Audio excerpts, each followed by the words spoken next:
invited to Thanksgiving.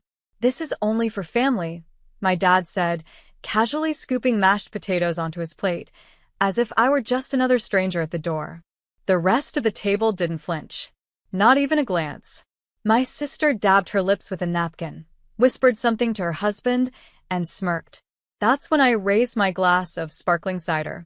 Quietly, gracefully. Not a word left my lips.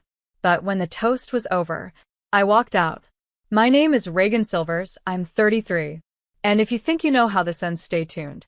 What do you do when the people who raised you erase you one holiday at a time? It wasn't sudden the way they exiled me. It started years ago, skipped invites, forgotten birthdays, changed group chats.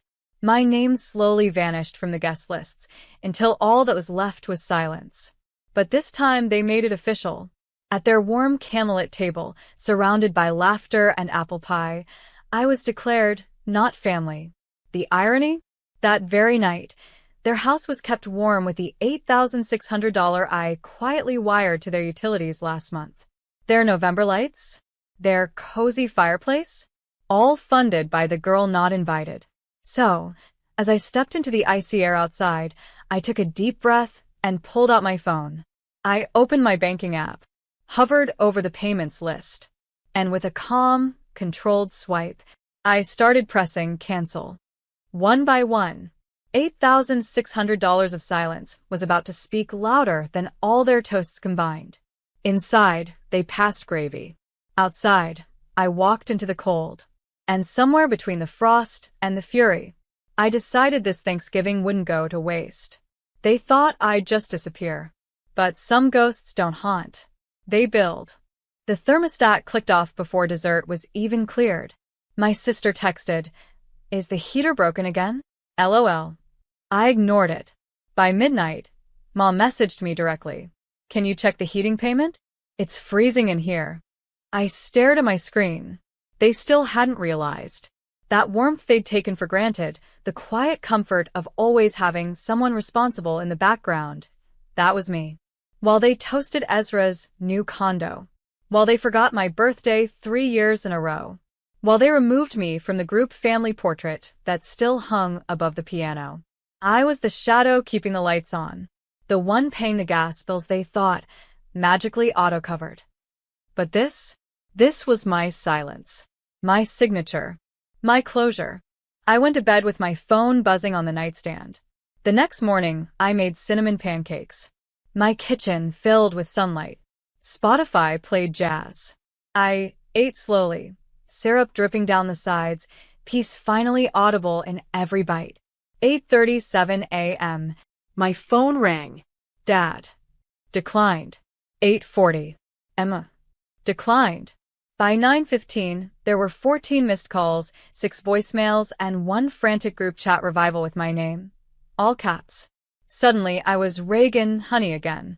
The back door hadn't opened in 5 years, until they needed me. But I was done being the emergency contact for people who treated me like a deleted file. Then came the knock. Not just a tap, a pounding. I opened the door slowly. And what I saw wasn't just someone from the family. It was someone holding the thing that had always been mine, and was taken without a word. It was my mother, in a robe, shivering, holding a tray of deviled eggs wrapped in foil, like peace could be brokered with hors d'oeuvres. Behind her stood my dad, Ezra, his fiancé, even Grandma, still in curlers. "Can we come in?" Mom asked, her voice cracking. I didn't move. The scent of cheap champagne and desperation clung to them. "We didn't mean what we said," Dad added quickly. "It was a joke. Thanksgiving was just tight this year." Ezra needed. I held up my hand. "You said it was only for family," I whispered. "So, why are you here?" Ezra stepped forward. "The heat's out. The backup generator failed. Mom's medication needs refrigeration, and you thought the beggar would save you?" I laughed. Quietly, deeply. Mom reached into her pocket, pulled out a folded slip of paper. "This is from the lawyer. We updated the documents. You're back in the will. Full share. A bribe in legalese." "Wow," I said, tilting my head. The will, the heating, the guilt. They waited. But I wasn't the girl who begged for their table scraps anymore. You know what I sent with that last $8,600? I asked. They blinked. No. I smiled. Neither do I. Because you never asked what it cost me. You only cared that it cleared. Mom opened her mouth again. But I had already turned away. I shut the door, not angrily, not forcefully. Just enough to let silence speak for me. They stayed out there, shivering. 30 minutes later, I got a message. From Grandma. I'm proud of you. Call me tomorrow. Alone.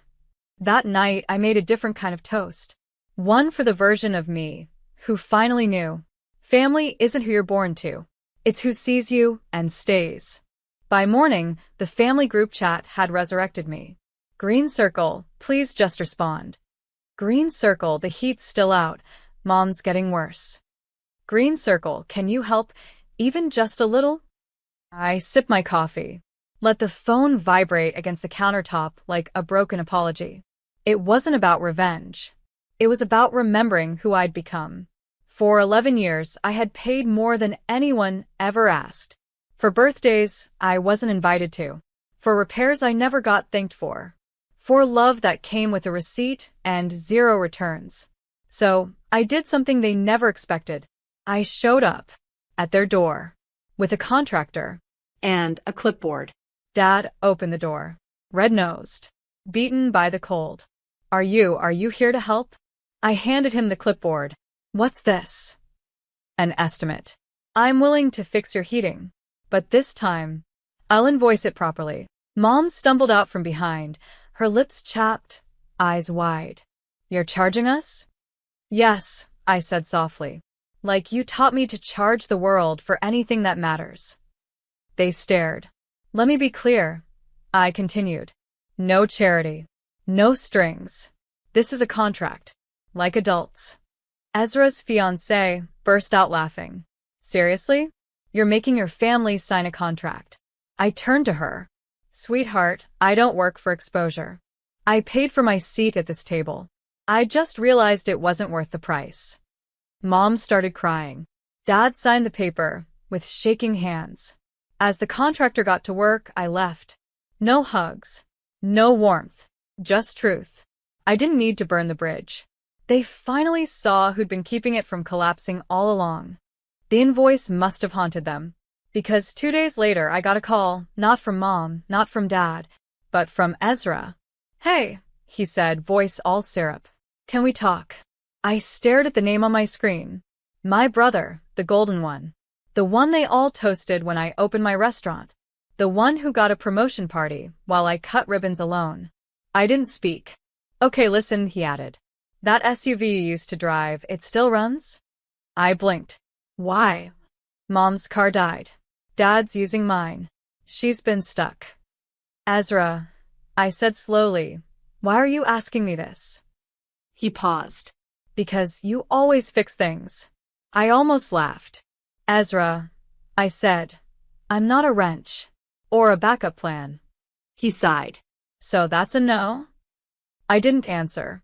Just ended the call. But something shifted that night. Because Mom texted, we're selling the lake house. We want to repay some of what you've done. I stared at it like a hallucination. Then Dad messaged, I've asked the lawyer to take your name off the loan cosign.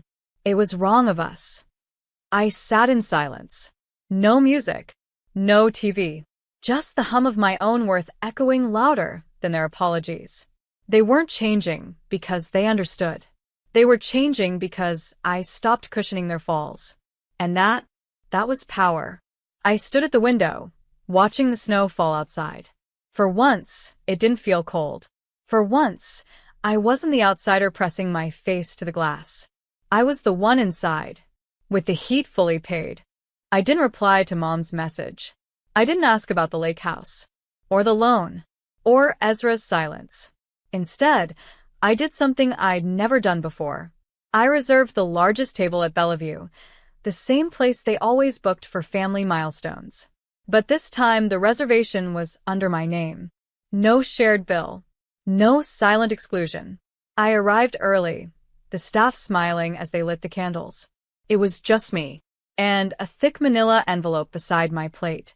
Inside, copies of every payment, transfer, and sacrifice I had made for this family since I was 22. Rent. Medical bills, college deposits that weren't mine, and one bakery startup that crashed within months, my loan, their dream. At exactly 7 p.m., the hostess approached. "Your guests are here, Miss Evelyn." I nodded. "Send them in." Mom entered first, all pearls and hesitation. Then Dad, looking older. Ezra trailed behind, unusually quiet. I didn't rise, just gestured to the seats. They sat without speaking. I slid the envelope across the table. "What's this?" Mom asked, her tone already defensive. "Proof," I said, "of everything I gave. Everything you erased." Ezra peeked inside, eyes scanning fast. "You brought us here to guilt-trip us?" Dad snapped. I smiled softly. No. "I brought you here to say goodbye. Officially." "What?" Mom blinked. I stood, placed a black velvet pouch on the table.